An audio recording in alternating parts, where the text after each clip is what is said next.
रहा है जो इंसान के मरे हुए मन और जीवन में एक नई जान डाल देता है। मैं गारंटी के साथ यह बात कह सकता हूं कि जो कोई भी इन 10 बातों को ध्यान से पूरा वीडियो के अंत तक सुनेगा, उसे अपनी हर समस्या का हल मिल जाएगा, उसे वो सब कुछ मिल जाएगा जो वो पाना चाहता है। इसलिए इस वीडियो में एक भी सुविचार को मिस मत कीजिए और इस वीडियो को पूरा अंत तक सुने। तो चलिए शुरू करते हैं। श्रीमद् भगवद गीता का सबसे पहला उपदेश है कि बहुत ज्यादा मीठे बोलने वालों से और ज्यादा तारीफ करने वालों से सावधान रहना चाहिए, क्योंकि लोग मीठा सिर्फ तभी बोलते हैं जब उनको आपसे अपना कोई निकालना होता है। आपकी तारीफ भी सिर्फ तभी की जाती है जब उन्हें आपसे अपना काम निकालना होता है। याद रखना कि तारीफ आपको जिंदगी में कभी भी फ्री में नहीं मिलने वाली। अगर कोई आपकी तारीफ कर रहा है तो वो कुछ न कुछ उसके लिए आपको चुकाना ही पड़ेगा। इसीलिए जो बहुत ज्यादा मीठा बोलते हैं या जो आपकी तारीफ करते हैं, उनसे जरा सावधान रहना चाहिए। श्रीमद् भगवद गीता का दूसरा उपदेश यह है कि आंखों से सच देखने वाली बात पर भी एकदम से जल्दी भरोसा नहीं करना चाहिए। ऐसी बहुत कहानियां आपने सुनी होंगी कि कई बार आंखों से दिखने वाली बात भी सच नहीं होती है, इसीलिए भरोसा करने में कभी भी जल्दबाजी मत करना। गीता का तीसरा उपदेश ये है, फल की आशा से काम करने वाले मनुष्य का मन कभी शांत व संतुष्ट नहीं रहेगा, क्योंकि उसकी लालसा हर नए शिखर पर पहुंचती ही रहेगी। ऐसे में उसका मन कभी संतुष्टि का आनंद नहीं भोग पाएगा।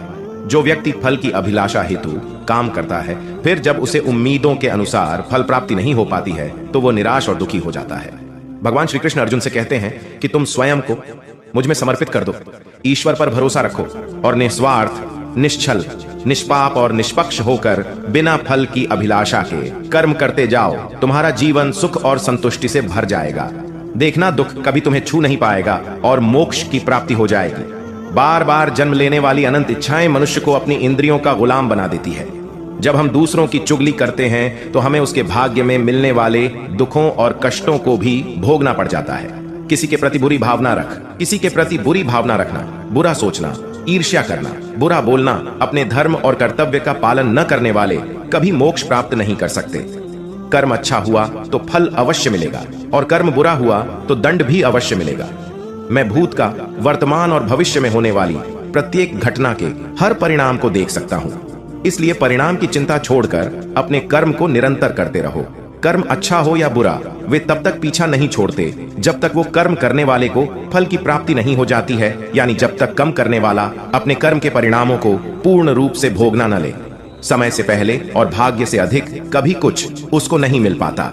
सामान्य मनुष्य सदैव सर्वश्रेष्ठ मनुष्य को देखकर उन्हीं के आदर्शों पर चलकर उन्हीं के जैसा बनने का प्रयास करते हैं। संसार तुम्हें वैसा ही देखेगा जिस मानसिक दृष्टि से तुम संसार को देखते हो। बुरी आदतें, बुरी चीजें और बाहरी सुंदरता के प्रति मनुष्य तब आकर्षित होता है जब वो अपनी इंद्रियों का गुलाम हो जाता है। जिस प्रकार जलते हुए छोटे से दिए की रोशनी से प्रचंड अंधकार भी समाप्त हो जाता है, उसी प्रकार जब आप मन में मौजूद अज्ञानता से भरे अंधकार रूपी कमरे में सकारात्मक सोच का तेल डालकर ज्ञान का प्रकाश उजागर करेंगे तो अज्ञानता रूपी समस्त अंधकार स्वतः ही समाप्त हो जाता है। श्रीमद् भगवद गीता का चौथा उपदेश ये है कि लोगों में अपना सहारा ढूंढना छोड़ दो।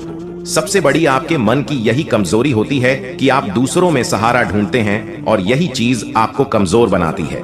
यही चीज आपका खुद पर विश्वास खत्म कर देती है। जो लोग सोचते हैं ना कि ये तो मेरा सहारा है, ये तो मुश्किल वक्त में मेरे काम आएगा, वही लोग मुश्किल वक्त में सबसे ज्यादा दुखी और अकेले पड़ जाते हैं। आप सिर्फ ईश्वर को अपना सहारा बनाओ।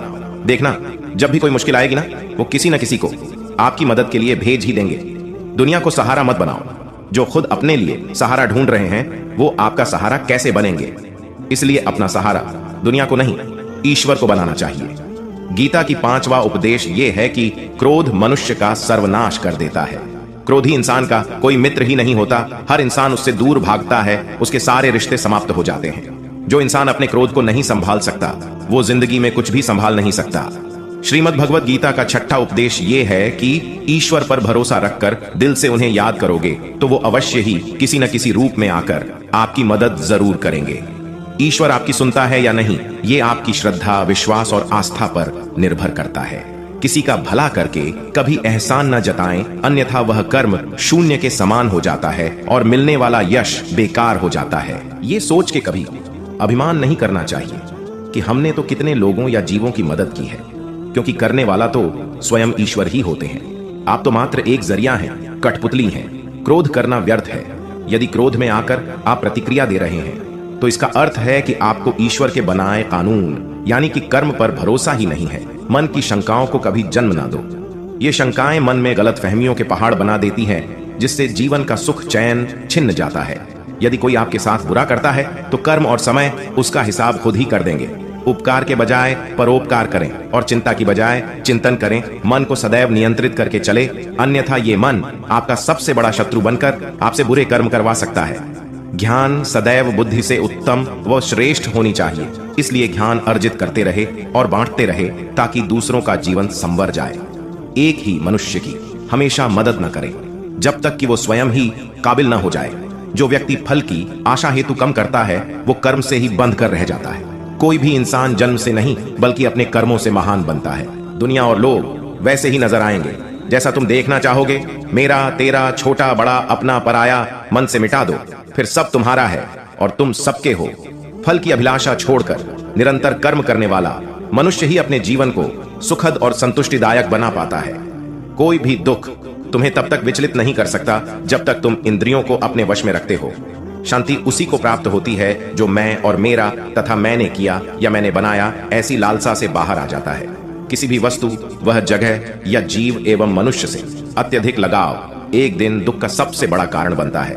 जीवन में वही मनुष्य संतुष्ट रह सकता है जो कम से कम में भी खुश है और अधिक पाने या होने की लालसा उम्मीद नहीं रखता। गीता का 7वां उपदेश यह है कि अपने मन को शांत रखना सीखो, क्योंकि अशांत मन जीवन में सिवाय दुख के और आपको कुछ नहीं देने वाला, और एक शांत मन आपको जीवन में प्रेम और आनंद ही देगा। दुख और सुख सिर्फ शांत और अशांत मन के परिणाम है। अशांत मन दुख को ही जन्म देता है और शांत मन परम आनंद को जन्म देता है। गीता का 8वां उपदेश ये है कि किसी से भी हद से ज्यादा लगाव कभी मत रखना। दुर्योधन के पिता धृतराष्ट्र का राजगद्दी से बहुत ज्यादा लगाव था। राजगद्दी के आगे उन्हें कुछ भी दिखाई नहीं देता था और गद्दी के लिए उनका ये हद से ज्यादा लगाव और मोह पूरे राष्ट्र को ले डूबा, अनगिनत लोगों की मौत का कारण बन गया। आप भी जब ऐसे ही किसी के पीछे हद से ज्यादा पागल हो जाते हैं तो वो चीज आपको मिले या न मिले, लेकिन आपकी जिंदगी जरूर खराब कर देती है। गीता का 9वां उपदेश ये है कि अध्यात्म से जुड़े एक आध्यात्मिक ज्ञान ही जीवन को सुकून की तरफ ले जा सकता है। लोगों की बातों पर जितना ध्यान देंगे उतना ही आपका खुद पर से विश्वास कम होता जाएगा। इसलिए खुद पर विश्वास कर खुद के दम पर आगे बढ़ो और स्वयं ही अपना मार्ग तय करो। जीवन में किसी भी पल कुछ भी हो सकता है। जीवन सीमित है, समय व्यर्थ मत करो। बुरे अतीत को याद करके दुखी होने से अच्छा है कि उससे सीख लो और अपने वर्तमान को सुधार कर एक बेहतर भविष्य का निर्माण करो। किस बात को लेकर परेशान हो, कर्म करो और ईश्वर पर भरोसा रखो। क्या होगा क्या नहीं ये ईश्वर पर छोड़ दें। जितना अधिक पुरुषार्थ करोगे स्वर्ग का मार्ग उतना ही सरल होगा। स्वयं को ईश्वर के चरणों में सौंप दो, नित्य अच्छे कर्म करो और लोगों की भलाई करो और उन्हें सही राह दिखाओ। एक ज्ञानवान व्यक्ति कभी भी कामुक सुख में आनंद नहीं लेता, इसलिए ज्ञानी बनो। जो हो गया वो अच्छा हुआ, जो हो रहा है वो अच्छा हो रहा है और जो होगा वो भी अच्छा ही होगा। वेद पुराण पढ़ने का कोई लाभ नहीं जब तक उसमें कई बातों को अपने जीवन में अवतरित न करें, उनका पालन न करें। रावण बुद्धिमान अवश्य था किंतु ज्ञानी नहीं। उसकी अज्ञानता ने उसे क्रोधी, कामुक और अहंकारी बना दिया, जो उसकी मृत्यु का सबसे बड़ा कारण बना। मैं सभी प्राणियों को एक समान रूप से देखता हूं। मेरे लिए न कोई कम प्रिय है और न ही अधिक। वो ज्ञान व्यर्थ है जो सिर्फ तुम तक ही सीमित है। उस ज्ञान का कोई लाभ नहीं जिससे समाज एवं जगत का कल्याण न किया जा सके। तुम क्यों व्यर्थ में चिंता करते हो? तुम क्यों भयभीत होते हो? कौन तुम्हें मार सकता है? आत्मा न कभी जन्म लेती है और न ही इसे कोई मार सकता है। यही जीवन का अंतिम सत्य है। मनुष्य के कर्म ही मनुष्य को ईश्वर के नजदीक लाता है या ईश्वर से दूर कर देता है। इसलिए हमेशा अच्छे कर्म ही करें। जब जब इस धरती पर पाप, अहंकार और अधर्म चरम सीमा पर होगा तब तब उसका विनाश कर धर्म की पुनः स्थापना हेतु मैं अवश्य अवतार लेता हूं। जो दान कर्तव्य समझकर बिना किसी सोच के किसी जरूरतमंद व्यक्ति को दिया जाए वह दान सात्विक माना जाता है। जिसने मन को जीत लिया है उसने पहले ही परमात्मा को प्राप्त कर लिया है, क्योंकि उसने शांति प्राप्त कर ली है। ऐसे मनुष्य के मन पर सुख, दुख, सर्दी, गर्मी और मान, अपमान का कोई फर्क ही नहीं पड़ेगा। जो विद्वान होते हैं वो न तो जीवन के लिए और न ही मृत्यु के लिए शोक करते हैं। गृहस्थी समाज में रहकर परोपकार करना और अपने कर्तव्यों को पूरी निष्ठा से ईमानदारी के साथ निभाना, धर्म का पालन करना भी बड़े तप के समान होता है।